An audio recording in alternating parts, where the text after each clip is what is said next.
গ্রামটার নাম ছিল চন্দ্রপুর। মানচিত্রে নাম থাকলেও লোকজন খুব একটা সেখানে যেত না। যারা যেত তারা বেশিরভাগই সন্ধ্যার আগেই ফিরে আসত, কারণ গ্রামটার একেবারে শেষ প্রান্তে শ্মশানের পাশ ঘেঁষে দাঁড়িয়েছিল এক ভয়ঙ্কর পুরনো বটগাছ, যেটাকে সবাই ডাকত মরা বট নামে। গাছটা কত বছরের পুরনো কেউ জানত না। বয়স্করা বলতো তাদের দাদার দাদার আমল থেকেও নাকি ওই বটগাছ ছিল। তার শেকড়গুলো মাটির ওপর দিয়ে সাপের মতো বেঁকে বেঁকে ছড়িয়ে পড়েছিল। দিনের বেলায় গাছটা শুধু ভয় ধরাত, কিন্তু রাতে রাতে গাছটার নিচ দিয়ে কেউ হেঁটে গেলে বুকের ভেতর কেমন যেন শূন্যতা তৈরি হতো। চন্দ্রপুরে একটা অদ্ভুত নিয়ম ছিল, সূর্য ডোবার পর কেউ বটগাছের দিকে তাকাতো না। শিশুরা যদি ভুল করে প্রশ্ন করত ওই গাছের নিচে কি আছে, তাহলে মায়েরা সঙ্গে সঙ্গে মুখে আঙুল চেপে ধরত, চুপ, ওটা বলা যায় না। লোকমুখে শোনা যেত ওই বটগাছের নিচে নাকি একটা ভূত বাস করে, কিন্তু সে সাধারণ ভূত নয়, সে ছিল এক নারীর আত্মা, যাকে জীবিত অবস্থায় বটগাছের সঙ্গে বেঁধে পুড়িয়ে মারা হয়েছিল। তার নাম ছিল কমলা। কমলা ছিল চন্দ্রপুরের সবচেয়ে সুন্দরী মেয়ে। তার চোখে ছিল অদ্ভুত একটা গভীরতা, যেন সে অন্য কিছু দেখত, যা সাধারণ মানুষ দেখত না। গ্রামের লোকেরা প্রথমে তাকে শ্রদ্ধা করত, পরে ভয় পেতে শুরু করে। একদিন গ্রামের জমিদারের ছেলে হঠাৎ অসুস্থ হয়ে পড়ল। ডাক্তার, কবিরাজ সবাই ব্যর্থ। শেষমেশ কেউ বলল, কমলার কাছে নিয়ে যাও, ও নাকি অশরীরীদের কথা শুনতে পায়। কমলা না চাইতেও ছেলেটাকে ছুঁয়ে একটা কথা বলেছিল, ওকে ছেড়ে দাও, নইলে তোমাদের সর্বনাশ হবে। সেই রাতেই জমিদারের ছেলে মারা গেল। পরদিন সকালে গ্রাম জুড়ে একটাই কথা, কমলার ডাইনি। লোকজন তার ঘর ঘিরে ধরল।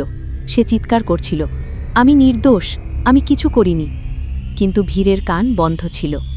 শেষ পর্যন্ত তাকে টেনে নিয়ে যাওয়া হলো শ্মশানের পাশের বটগাছের নিচে। হাত পা বেঁধে মুখে কাপড় গুজে তাকে পুড়িয়ে মারা হয়।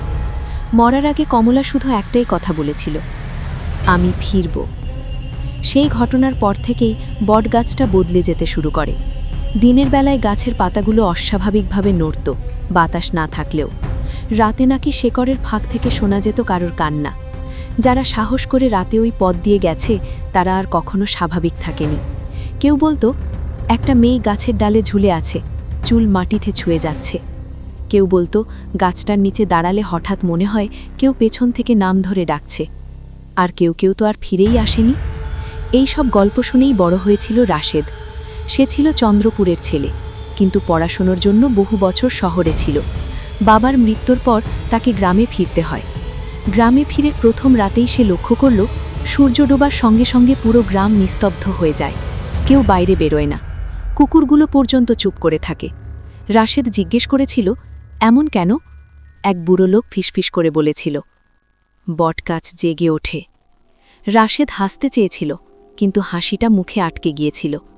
সেই রাতে ঘুমের মধ্যে রাশেদ হঠাৎ শুনতে পেল, রাশেদ নামটা যেন খুব কাছ থেকে কেউ ডাকছে। সে উঠে বসে। ঘর অন্ধকার, জানালার বাইরে শুধু বটগাছের দিক থেকে হালকা আলো দেখা যাচ্ছে।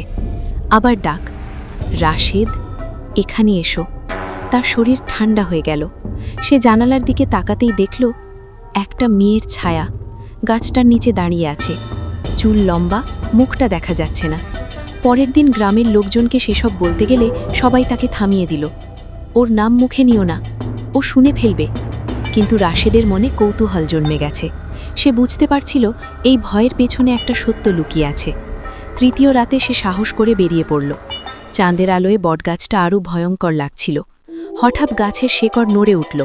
বাতাসে ভেসে এলো পোড়া মাংসের গন্ধ। একটা কণ্ঠস্বর ফিসফিস করে বলল, তুমি এসেছ অবশেষে। রাশেদের সামনে ধীরে ধীরে ভেসে উঠল কমলার আত্মা। তার চোখ দুটো ছিল পুড়ে যাওয়া কয়লার মতো, গলার চারপাশে দড়ির দাগ, আর শরীর থেকে ঝরছিল কালো ছায়া। কমলা বলল, আমি নির্দোষ ছিলাম, ওরা আমাকে মেরেছে। এখন আমাকে মুক্তি দাও, নইলে এই গ্রাম শেষ হয়ে যাবে। রাশেদ কেঁপে কেঁপে বলল, আমি কি করতে পারি? কমলা হেসে উঠল। সে হাসি ছিল কান্নার মতো ভয়ানক।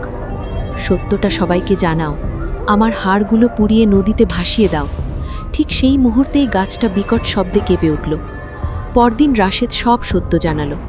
প্রথমে কেউ বিশ্বাস করেনি, কিন্তু সেই রাতেই গ্রামের 3 জন নিখোঁজ হলো। শেষমেশ সবাই ভয়ে রাজি হলো। বটগাছ খুঁড়তেই বেরিয়ে এলো পোড়া হাড়, চুল আর পুড়ে যাওয়া কাপড়। যখন হাড়গুলো নদীতে ভাসানো হলো তখন আকাশে ভয়ঙ্কর চিৎকার শোনা গেল। কমলার কণ্ঠ, আমি মুক্ত। বটগাছটা হঠাৎ ভেঙে পড়ল। গ্রাম আবার শান্ত হলো। কিন্তু রাশেদ জানত সব শেষ হয়নি, কারণ আজও পূর্ণিমার রাতে নদীর পাড়ে দাঁড়ালে কেউ কেউ শুনতে পায়। রাশেদ আর দূরে ভাঙা বটগাছের জায়গায় একটা ছায়া দাঁড়িয়ে থাকে, চুলে আগুনের গন্ধ নিয়ে।